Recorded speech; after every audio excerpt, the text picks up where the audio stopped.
Asus ZenFone 5 review. Can this new budget flagship challenge the OnePlus 6? The ZenFone 5 almost does the impossible by cramming extremely usable performance into a package that aesthetically rivals anything LG, Samsung, or OnePlus have designed for a fraction of the price. Here's Express Co UK's full Asus ZenFone 5 review. ZenFone 5 review £350. Pros: premium build, unique wide-angle camera lens, all-day battery life, incredible 1080p screen, unbelievably cheap. Cons: annoying software bugs, battery charging issue, lackluster main camera, questionable longevity. Unfortunately, we have to use the word almost because the ZenFone 5 is ultimately hampered by software issues that tarnish the phone and make it incredibly frustrating to use at times. The Asus ZenFone 5 is the company's mid-tier smartphone that sells for £350 and on paper appears to pack enough punch to challenge the likes of the more expensive OnePlus 6. The most striking thing about the ZenFone 5 is just how premium it looks.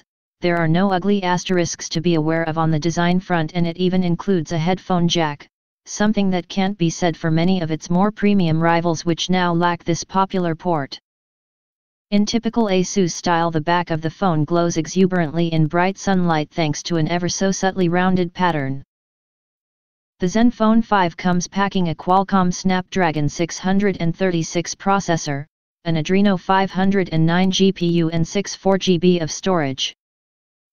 Although the internals don't boast anywhere near as much horsepower as a OnePlus 6, Galaxy S9 or an iPhone X, after using the phone for just over a week we can't help but feel the ZenFone's hardware isn't being pushed to its limits. Instead, Asus ZenUI software running on top of Android Oreo appears to be at fault for sluggish performance at times. During testing there were multiple occasions where we went to open the camera app only to be greeted by a black screen. The user interface of the app remained on screen, but the shutter never opened like it should, meaning we missed out on plenty of photo opportunities. Experiences like this occur in other apps across the board and are incredibly disappointing because there is a ton to like about this phone. Software bugs aside, performance is generally snappy and the latest games on the Google Play Store hold up surprisingly well. We have to recommend users hold off on the ZenFone 5 and opt for the slightly more expensive OnePlus 6 instead. Express.co.uk. Call quality is good. During testing, the person on the other end said they could hear me loudly and clearly. Unfortunately, the Asus ZenFone 5 is not water resistant in any capacity, however such a feature can be forgiven for the incredibly low price tag. But an area that never failed to impress us is the 6.2-inch display Asus is dubbing a Super IPS Plus panel. Technical jargon aside, this is the best 1080p screen we've ever laid eyes on. While colors are clearly exaggerated, the display consistently looks like a sticker slapped on the front of the phone.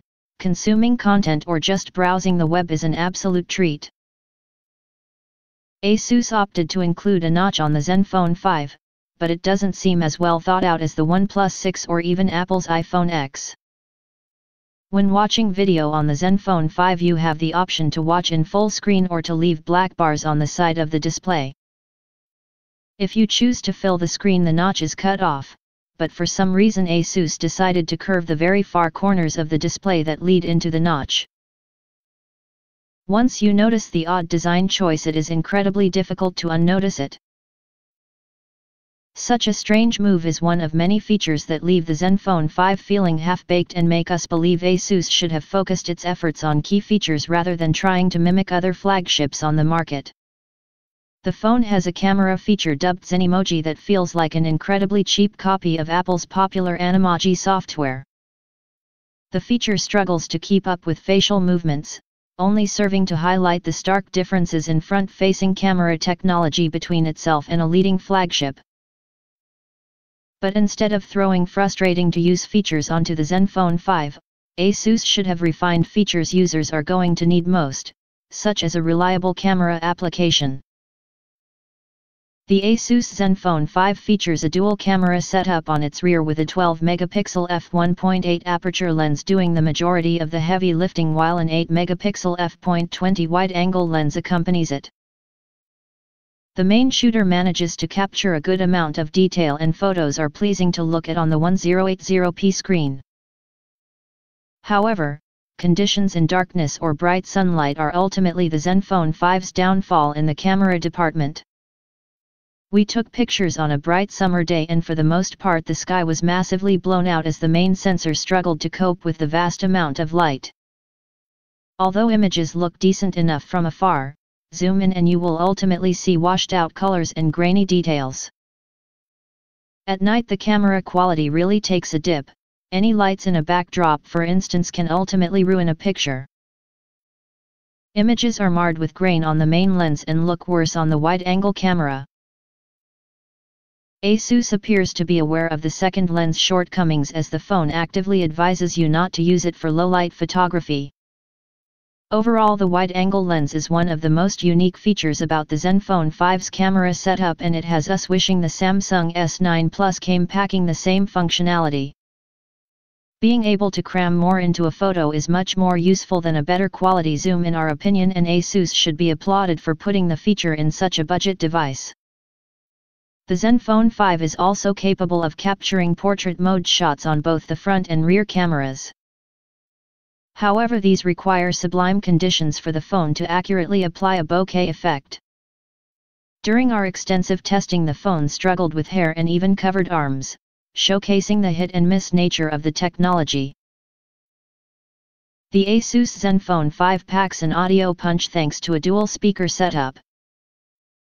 While the listening experience is not as crisp as leading flagships, it is a premium feature to have on such a budget device that is greatly appreciated. A sizable 3300 mAh battery sits inside the ZenFone 5 and allows you to easily get through a day of use. The phone's detuned processor and lower resolution screen surely play a huge part in giving users tons of juice. That is when the phone actually charges properly.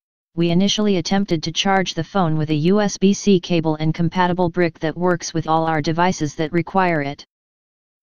The phone told us it was charging, but when we came back to it about an hour later it had stopped and had less juice than when we first plugged it in. The issue reoccurred using the same cable and put an air of doubt in our mind when using any wire other than the official one provided in the box. Asus has made a valiant effort with the ZenFone 5. The company has managed to cram a litany of flagship features in a phone costing only £350. But ultimately software issues and a lackluster camera hamstring the ZenFone 5, especially when its higher-spec'd OnePlus 6 rival is only £119 more. Although technical hiccups could be addressed by Asus in a software update, the fact the phone is hampered by them from the outset means our confidence in the phone's longevity is severely questioned. Your smartphone is now the device you look at and use more than any other, and for that reason alone we have to recommend users hold off on the ZenFone 5 and opt for the slightly more expensive OnePlus 6 instead. Express.co.uk asked Asus if it would address any of the issues noted in this review.